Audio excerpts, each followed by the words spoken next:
बिस्मिल्लाहिर्रहमानिर्रहीम अस्सलाम वालेकुम। जैसा कि बेटा हम इस वक्त चैप्टर नंबर 10 कर रहे हैं सेकेंड ईयर की ऑर्गेनिक केमिस्ट्री का।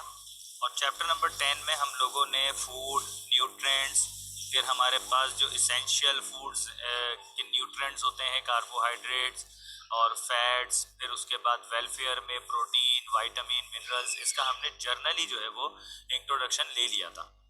अच्छा, फिर उसके बाद लास्ट टाइम हम लोग ग्लूकोज और फ्रक्टोज के बारे में पढ़ रहे थे कि ग्लूकोज एक एल्डोज शुगर है, उसमें एल्डिहाइड ग्रुप लगा होता है, जबकि फ्रक्टोज एक जो है कीटोज शुगर है, उसमें कीटोन ग्रुप लगा होता है। ये हमने लास्ट वीडियो में पता किया था।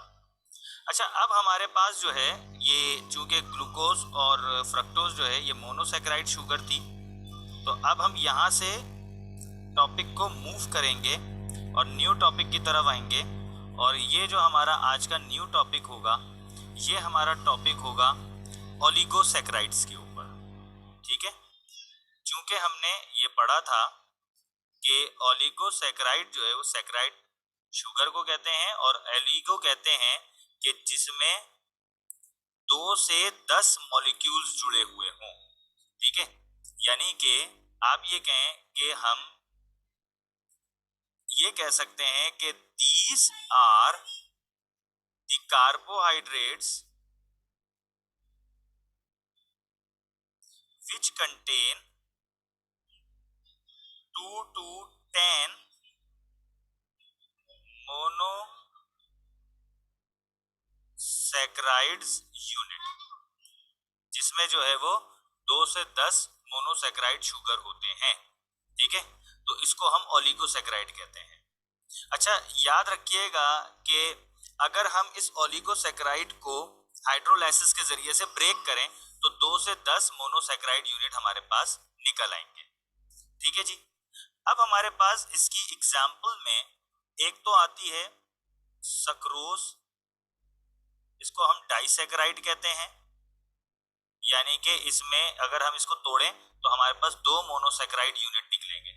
या आप यूं कहें कि 2 मोनोसैकेराइड यूनिट को कंडेंस कर लें तो फिर वो सक्रोज बन जाएंगे। ठीक है, यानी कि सक्रोज कैसे ऑब्टेन होता है? जब आप ग्लूकोज और फ्रक्टोज को आपस में मिला दें तो हमारे पास जो है वो सक्रोज निकल आती है, यानी कि सक्रोज शुगर हमें हासिल हो जाती है। ठीक है, अच्छा, इसके अलावा हमारे पास कुछ डाइसैकेराइड यूनिट्स के अंदर जो है वो हमारे पास एक माल्टोज शुगर भी है, MALTOSE। एक हमारे पास लैक्टोज शुगर भी है। तो maltose and lactose are also other important disaccharides. Maltose के अंदर भी 2 यूनिट होते हैं, यानी कि ये जो माल्टोज है इसके अंदर हमारे पास 2 यूनिट होते हैं ग्लूकोज के, और लैक्टोज जो है ये ग्लूकोज और ग्लैक्टोज से मिलकर बना होता है। तो इसलिए देखें हमारे पास जो है वो डाइसैकेराइड सक्रोज भी है, डाइसैकेराइड हमारे पास माल्टोज भी है, डाइसैकेराइड हमारे पास लैक्टोज भी है। सक्रोज जो है वो ग्लूकोज और फ्रक्टोज से मिलकर बनता है, माल्टोज जो है वो 2 ग्लूकोज से मिलकर बनता है, और जो हमारे पास लैक्टोज है वो ग्लूकोज और ग्लैक्टोज से मिलकर बनता है। अब इसका मतलब ये हुआ कि चूंकि ये सब जो है वो ओलिगोसैकेराइड के अंडर आ रही हैं, तो इसलिए हम इसको ओलिगोसैकेराइड की डेफिनेशन के हेडिंग्स के अंदर ही पढ़ रहे हैं। अब सवाल ये पैदा होता है कि हमारे पास ये जो 2 मॉलिक्यूल्स हैं, मिसाल के तौर पे हमारे पास ये एक शुगर मॉलिक्यूल है और हमारे पास ये दूसरा शुगर मॉलिक्यूल है, ये दोनों आपस में कंडेंस कैसे होंगे, ये दोनों आपस में कैसे जुड़ जाएंगे? ठीक है, तो याद रखिएगा कि हमारे पास जब ये 2 शुगर के मॉलिक्यूल आपस में जुड़ते हैं या 2 से ज्यादा भी जुड़ते हैं, क्योंकि अगर हम डाइसैकेराइड की बात कर रहे हैं तो 2 जुड़ रहे हैं, अगर हम डाइसैकेराइड से आगे जाते हैं ओलिगोसैकेराइड की बात करते हैं या पॉलीसैकेराइड की बात करते हैं, तो ये इसका मतलब ये हुआ कि हमारे पास ओलिगोसैकेराइड हो, डाइसैकेराइड हो या पॉलीसैकेराइड हो, तो हमारे पास मोनोसेक्राइड यूनिट आपस में जुड़ रहे हैं तभी तो डाइसेक्राइड बन रहे हैं, तभी तो ओलिगोसेक्राइड बन रहे हैं, तभी तो पॉलीसेक्राइड बन रहे हैं। तो ये हमारे पास मोनोसेक्राइड यूनिट जो है, ये मैं लिख देता हूं मोनोसेक्राइड, और ये भी मोनोसेक्राइड है। जब ये हमारे पास जुड़ रहे हैं तो कैसे कंडेंस होंगे भाई? तो ये कंडेंस होंगे एक लिंकेज के जरिए से, जिसको हम कहते हैं ग्लाइकोसाइडिक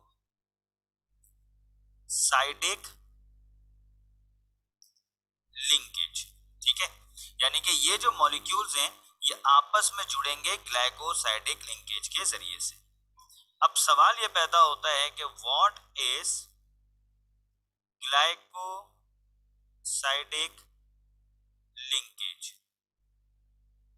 सही है, ये ग्लाइकोसाइडिक लिंकेज क्या होती है? ठीक है, ये KAGE लिंकेज। ग्लाइकोसाइडिक लिंकेज जो है वो बेसिकली अ लिंक, एक ऐसा लिंक होता है, एक ऐसा जोड़ होता है जिसमें carbon atom is joined, carbon जो है वो ज्वाइंड होगा टू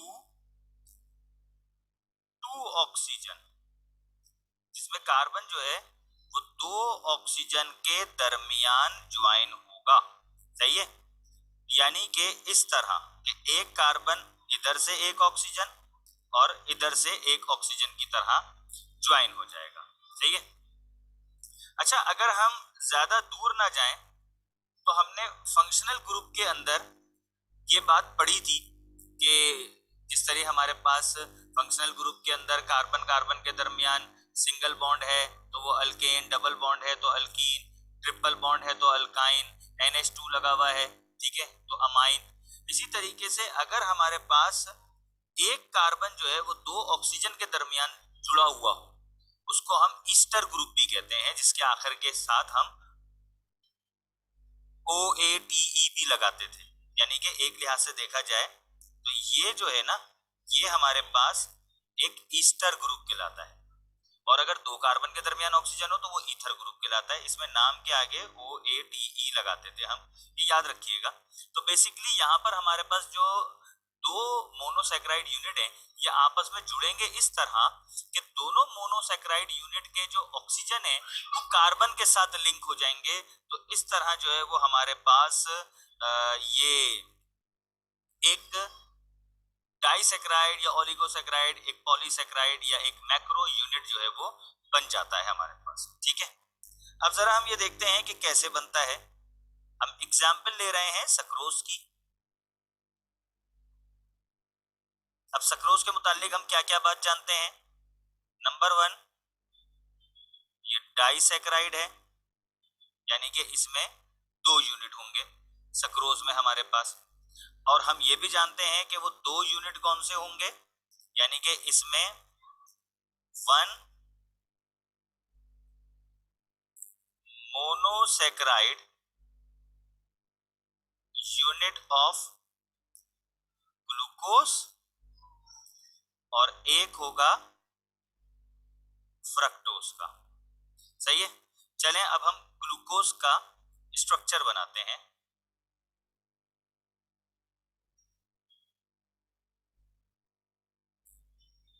ये हमारे पास एक ग्लूकोज का स्ट्रक्चर बन गया। ये ऑक्सीजन है, यहां पर हमने जो है वो एक H है, एक OH है, यहाँ पर H है, ये OH है। ये मैं कौन सा ग्लूकोज बना रहा हूँ? ये अल्फा ग्लूकोज बना रहा हूँ, मैं यहाँ लिख देता हूँ अल्फा ग्लूकोज। यहाँ OH है, यहाँ H है, फिर यहाँ OH है, यहाँ H है, फिर यहाँ H है और यहाँ CH2OH है। ये हमारे पास एक ग्लूकोज का स्ट्रक्चर हो गया। अच्छा, साथ साथ मैं एक फ्रक्टोज का भी स्ट्रक्चर बना रहा हूँ। हमने कहा था फ्रक्टोज होती तो हेक्सोज है, लेकिन इसका स्ट्रक्चर जो है वो पेंटोज बनता है, जिसमें CH2OH एक यहाँ लगता है और CH2OH एक यहाँ लगता है। सही है, तो H इधर आया, OH इधर आया, बाकी यहाँ पर OH H और H OH और यहाँ ऊपर एक ऑक्सीजन बन जाएगा। ठीक है जी। अब ये हमारे पास जो है वो ग्लूकोज का और फ्रक्टोज का एक स्ट्रक्चर बन गया। ठीक है जी। अच्छा, अब क्या होगा कि ये आपस में किस तरीके से जुड़ेंगे, जरा अब हम इसको देखें, ऑब्जर्व करते हैं। ये हमारे पास फ्रक्टोज आ गया, फ्रक्टोज का पेंटोज शुगर बनी है ये हमारे पास, और ग्लूकोज की हमारे पास हेक्सोज शुगर बनी है। ठीक है जी। अब होगा ये कि हमने कहा था कि ग्लाइकोसाइडिक लिंकेज होगी और ये दोनों आपस में जुड़ते हैं। तो किस तरह जुड़ेंगे कि यहां से मैं अब इसको रिमूव करके दिखाऊंगा। यहां से ये OH रिमूव होगा, यहां से ये एक OH रिमूव होगा। ठीक है जी। अब ये जो है हमारे पास कार्बन की एक वैलेंसी यहां से खाली हो गई और एक वैलेंसी यहां से खाली हो गई। ठीक है जी। अब ये दोनों आपस में ऑक्सीजन के साथ जुड़ जाएंगे, यानी कि ये हमारे ग्लूकोज का कार्बन है और ये हमारा फ्रक्टोज का कार्बन है। तो गौर से देखें तो आप दो कार्बन के दरमियान जो है वो हमारे पास ऑक्सीजन आया, सही है। तो हमारे पास यहाँ दो कार्बन के दरमियान एक ऑक्सीजन आ रहा है। ठीक है। अच्छा, अब हम जरा इसको एक तरफ ऑब्जर्व करते हैं थोड़ा सा।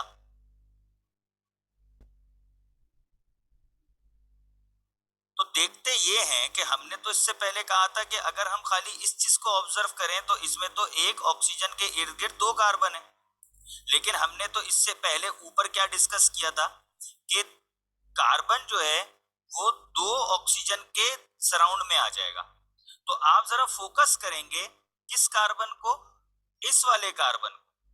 क्या ये कार्बन दो ऑक्सीजन के सराउंड है? यस है। वो किस तरह, एक आपका ये ऑक्सीजन आ रहा और एक ये ऑक्सीजन आ रहा है। ये देखें, ये मैं इसको ग्रीन कलर से सर्किल कर देता हूं। इसी तरीके से फ्रक्टोज का भी एक कार्बन दो ऑक्सीजन के दरमियान सराउंड है। ठीक है। इसलिए अब मैं इसको वापस जरा रिमूव कर देता हूं, अंडू कर देता हूं।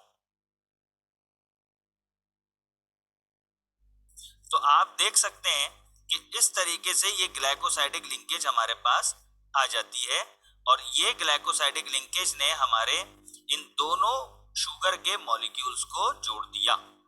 ठीक है जी। तो देखें कितना आसान था ये कि उन दोनों की तरफ से जो OH था वहां से हमारा एक ऑक्सीजन आया और H2O वाटर हमारा रिमूव हुआ। ठीक है। अब जब वाटर हमारा रिमूव हुआ तो बीच में जो हमारा ऑक्सीजन बचा उसने दो शुगर मॉलिक्यूल्स को आपस में जोड़ दिया और इस तरह जोड़ा कि हमारे इस ग्लूकोज का जो फर्स्ट कार्बन था ये वाला, ये भी दो ऑक्सीजन के दरमियान सराउंड आ गया और फ्रक्टोज का जो हमारा फर्स्ट कार्बन है ये भी दो ऑक्सीजन के दरमियान सराउंड हो गया। इस तरीके से ये दोनों मॉलिक्यूल्स जुड़ गए और एक डाइसैकराइड यूनिट सक्रोज बन गए। अब हम क्या करते हैं, अब हम देखेंगे maltose. Maltose basically two units of glucose से मिलकर बनती है, ये भी डाइसैकराइड है। ठीक है। अब आप एक काम करें, फिर से दो ग्लूकोज के यूनिट को जोड़ दीजिए। ठीक है। ये ऑक्सीजन आ गया, HOH HOH OHH, तो यहाँ आएगा OHH और HCH2OH, ये एक आ गया हमारे पास। और यहाँ पर मैं दूसरा जो है ग्लूकोज का यूनिट बना रहा हूं, HOH HOH OHH HOH HCH2OH, सही है। अब मुझे इन दोनों को जोड़ना है। अब कैसे जोड़ूंगा, यहां से ये OH रिमूव होगा, यहाँ से ये OH रिमूव होगा और ये दोनों जो है वो आपस में जुड़ जाएंगे ऑक्सीजन से। यानी कि गौर से ये देखें, इधर का OH था, एक इधर का OH था। इधर से क्या हुआ कि ये OH रिमूव हुआ, इधर का H रिमूव हुआ, ये मिलके बन गया वाटर, और ये जो ऑक्सीजन था ये सेंटर में आ गया और दोनों को लेके जुड़ गया, और वो ऑक्सीजन ये रहा आपके पास।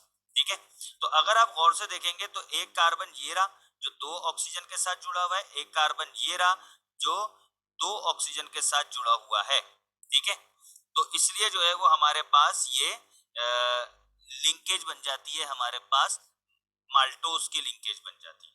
ठीक है, अच्छा जी, अब हम जो है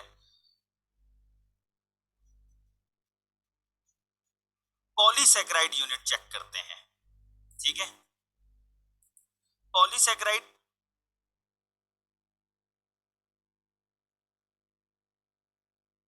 पॉलीसेकेराइड यूनिट हम चेक करते हैं। अब हम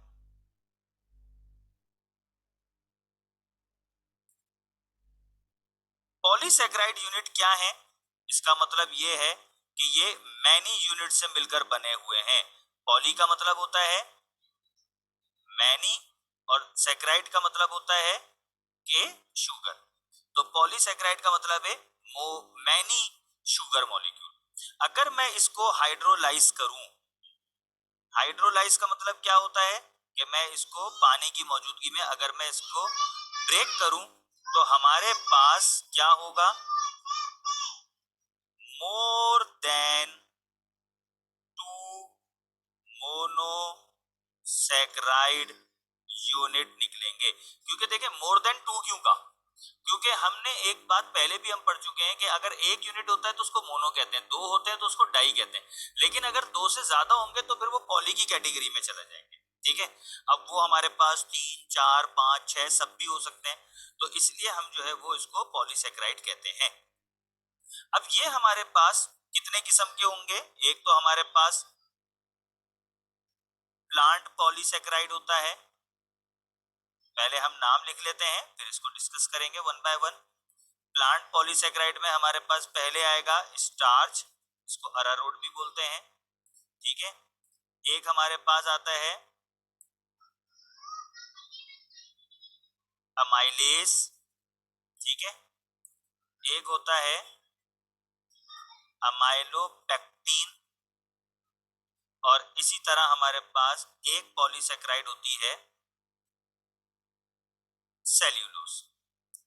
अच्छा जी, ये जो प्लांट पॉलीसेकेराइड है ना, ये बेसिकली दो हैं ये हमारे पास। प्लांट पॉलीसेकेराइड एक होता है स्टार्च, सही है, ये भी हमारे पास कार्बोहाइड्रेट्स हैं प्लांट्स के, और एक होता है हमारे पास सेल्यूलोज। ठीक है, अब ये जो हमारा स्टार्च है ये हमें कहाँ पाया जाता है, चावलों में पाया जाता है हमें, फिर लोबिया, बीज, इसमें पाए जाते हैं हमें, यानी कि दालों वगैरह में भी हमें मिल जाते हैं।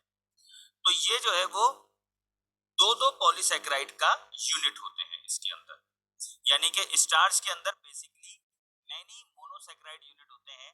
तो ये स्टार्च जो है ये अमाइलेज, है, इसके अंदर जो है वो एक पॉलीसेकेराइड अमाइलेज होता है और एक पॉलीसेकेराइड इसके अंदर अमाइलोपेक्टिन होता है। तो बेसिकली स्टार्च क्या हुआ, दो पॉलीसेकेराइड यूनिट का मिक्सचर होता है, it is the mixture of two polysaccharide. तो बेसिकली स्टार्च भी एक पॉलीसेकेराइड ही हुआ ना, उसमें से हमारे पास ये अमाइलेज नहीं है, ये अमाइलोज है। अमाइलेज तो एक एंजाइम का नाम है। ठीक है, अमाइलेज क्या होता है कि इसके अंदर हमारे पास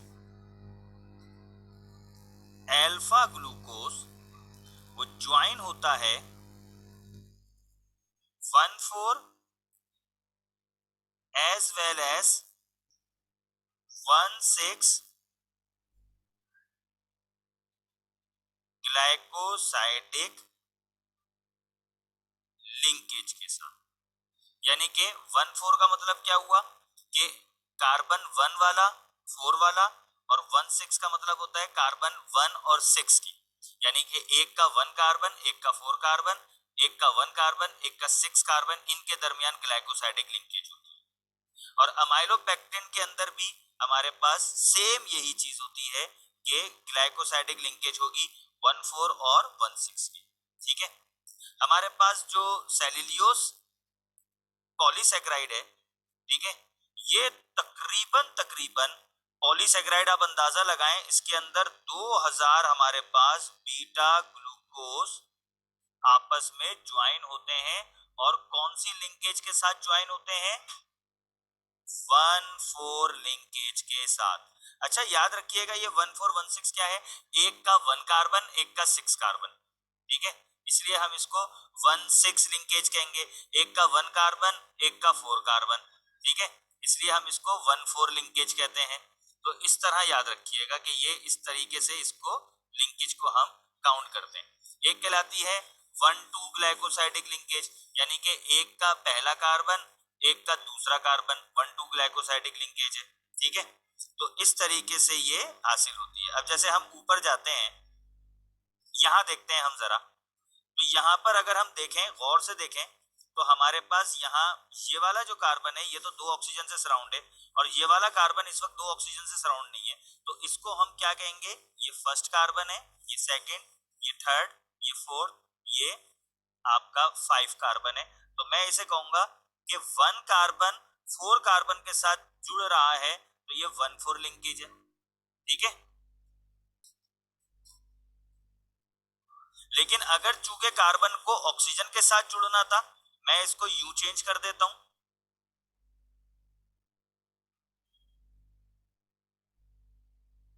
इधर ऑक्सीजन लगा दूं और यहां पर HCH2OH लगा दूं। सही है, तो ये आपका फर्स्ट कार्बन हुआ। ठीक है, तो ये हमारे पास 1,2 ग्लाइकोसाइडिक लिंकेज बन जाएगी हमारे पास। ठीक है, क्योंकि ये 1 ये 2 हो गया हमारे पास कार्बन। तो इस तरह हमारे पास 1,2 ग्लाइकोसाइडिक लिंकेज बन जाती है, 1,4 ग्लाइकोसाइडिक लिंकेज बन जाती है, 1,6 ग्लाइकोसाइडिक लिंकेज हमारे पास बन जाती है। ठीक है जी, तो यहाँ पर आके हमारा कार्बोहाइड्रेट का टॉपिक जो है वो कंप्लीट हुआ। अब हमारी नेक्स्ट क्लास के अंदर जो टॉपिक होगा वो हमारा प्रोटीन के बारे में होगा। ठीक है, तो आज के लिए इतना काफी है। तो इसको जरा आप बुक में जरा इसको थोड़ा सा रिकॉल करेंगे, रिवाइज करेंगे, तो फिर जो है वो आपको स्ट्रक्चर थोड़ा समझ में भी आ जाएगा और क्लियर भी हो जाएगा इंशाल्लाह। तो आज के लिए इतना काफी है।